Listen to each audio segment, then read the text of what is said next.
Anybody know that date? Anybody know what happened that date? August 29, 2005. What'd you say, Jake? Did I tell you that or did you know it? I'm like, that's really good. Most people, if you didn't experience it, you know, the date's insignificant. Hurricane Katrina happened on the Gulf Coast. You heard a lot about New Orleans. New Orleans actually got more damage because the levees broke than from the actual hurricane. The hurricanes normally on the east side of the eye is where the most damage is, and the whole Gulf Coast of Mississippi was on that east side. And so there was destruction all across. And because I was an instructor that time with my students, I had to stay. I couldn't evacuate. So I was on the base less than a half a mile from the Gulf Coast as a Category 4 hurricane was coming in. The building that we were in was rated to withstand a Category 3. So for those that don't know, a 4 is stronger than a 3. And we were extremely nervous because it was a new building. And I remember my leader saying, not so sure we're going to make it through this. And it had come so quick they couldn't evacuate the students. So the instructors that didn't have students got to leave. And they were told to go to Florida. And a lot of them actually went to Disney World and had vacations while we were there. And I remember my wife was with me. We didn't have my son at the time. My wife was with me, and we went to bed that night. And, you know, I told her I loved her because we didn't know what was going to happen. And I woke up at 3:30 in the morning. I'll never forget, you know, my leader, and he's pacing back and forth. And I'm like, Sergeant Mitchell, what are you doing?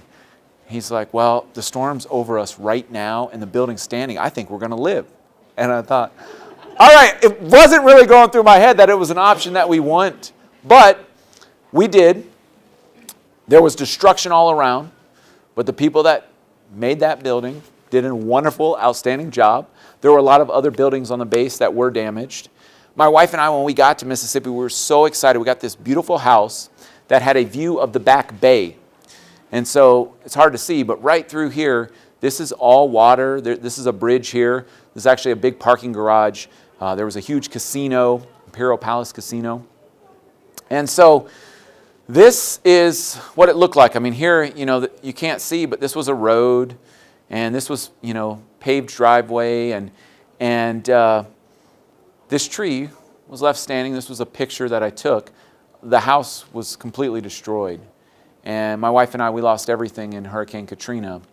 And one thing that remained was this right here, this blue bucket. And so I like to talk about the blue bucket because that was a circumstance.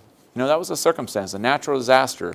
You know, you go from having established years and family heirlooms and things like that to overnight having a blue bucket and deciding what you're going to do with it. You know, are you going to pick it up? Are you going to choose to start over right there and have that choice and have that outlook, that same outlook that, hey, it's great when things are great, but wow, this is tough. I'm not sure what we're going to do here. Or turn around and walk away and say, wow, life got me today. These are the circumstances, and I'm going to keep letting it get me. Well, I think you all know, those that know me especially well, know I picked that blue bucket up and said, we're going to start.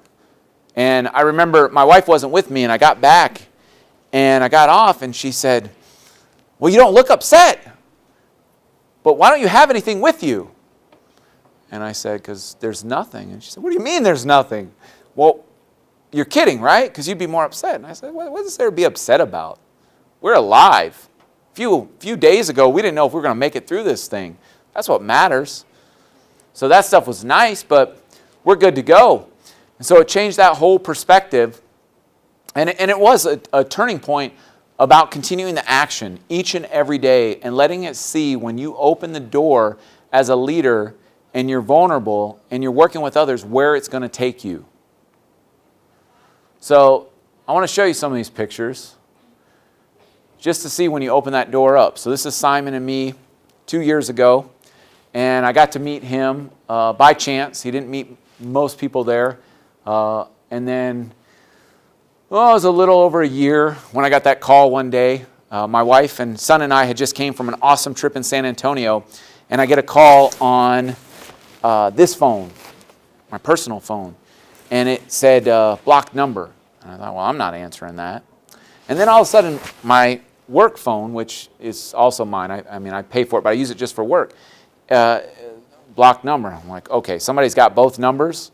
And so I answer the phone, and this individual says, "Hi, Jared, it's Simon Sinek." And anybody that's heard his voice knows it's a very distinct voice. And I thought, it is you, Simon. And we had a great but brief conversation. It was just so wonderful. And he took the time, and he had heard about inspiring. And he said, "Thank you. You know, what I do and the way that it lives on is other people living it on through his example as a leader." And you never know where that's going to go. There are people that he has impacted and inspired that have done so many awesome things, and you hear some about them, and sometimes he gets to work with them. And there are those different things in life. Every once in a while I get to hear about somebody that I was an instructor with and where they're at in their military career now, and the impact that, you know, you had the opportunity, and you may never talk to them again, but just knowing that it's there. And so keeping that in mind, that it's not about us, it's about those that we're doing it for. And you never know the roads that it's going to take you. So that was my ceremony for my bachelor's in William Carey University in Hattiesburg, Mississippi. That's the march for graduating basic training and being there. And that was an interesting one. That was another one too. My folks were supporting me. They unfortunately couldn't be there at that time from a money perspective, but you know, I knew I had their support. That's my son, who is learning to celebrate each and every day. When I talk to him, and I don't ask him how he's doing today. Anybody know what I ask him? What went well today? Because I want to condition him to think about what went well, not leaving an open response. And he's sharp. He just had his 10th birthday, and he'll tell me now, "Dad, this went well, but I need to tell you what didn't go well today." But he knows, and he'll say, "But that's okay. It didn't wreck my whole day. It just wrecked a few hours of the day. Here's the things that went well." And so if a 10-year-old can get it, we can get it as adults, you know, to condition ourselves. We've been conditioned to think about, it's okay. Anybody see what's going around now? People saying, just like they did in 2016, "I can't wait for 2017 to be over, just erase this year." I would never say that. So many amazing things happened this year just from being open to living each day. That's my beautiful wife and my son. My parents now are doing wonderful and have a beautiful house in Florida. I'm not bitter at all. No, they're excellent. That's part of our team. Here, the talent development team out at the Heart Walk. So that happened in 2017. That was an awesome thing.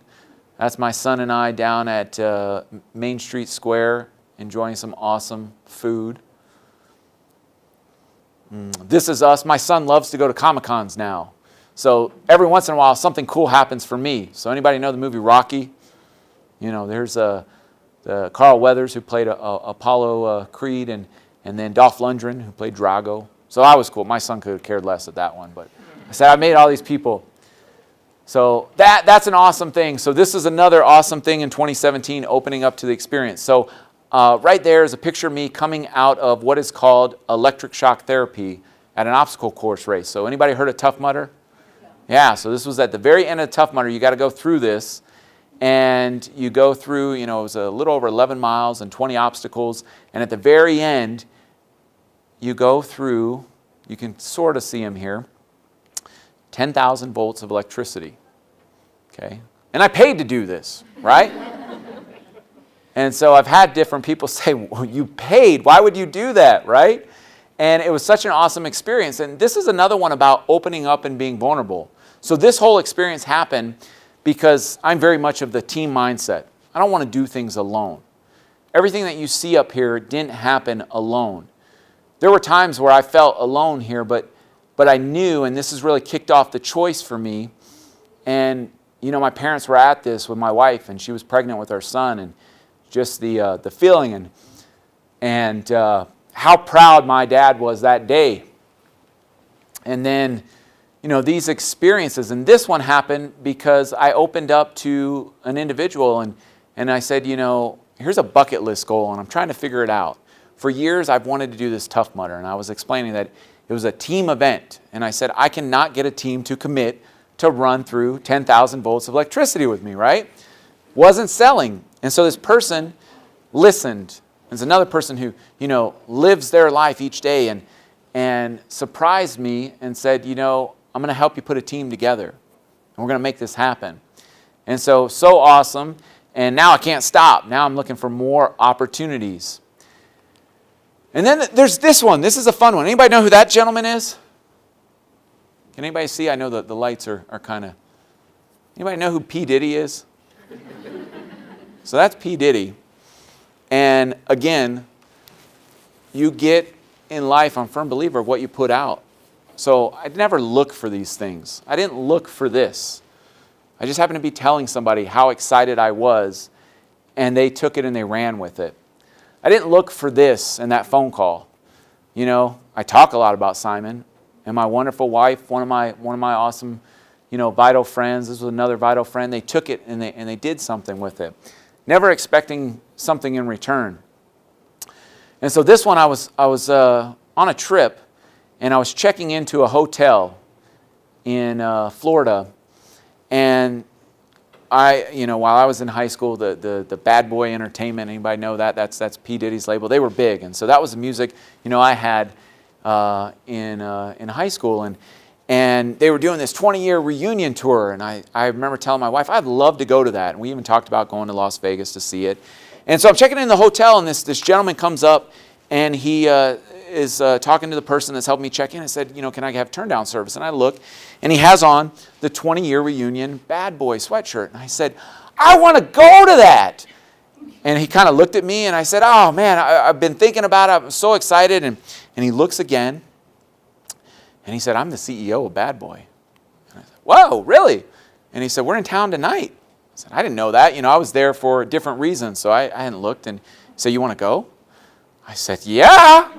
And so he said, I'll take care of it. Write down your information. You'll have a ticket waiting for you. It's at the arena. He said, doors open at 7. We're not actually going to kick off till 9, but we'll see you there. And he said, the tickets will be waiting, but if not, here's my number. Give me a call. And I'm like, yeah, right. He's going to have his hands full. So I get there, and tickets weren't there due to my bad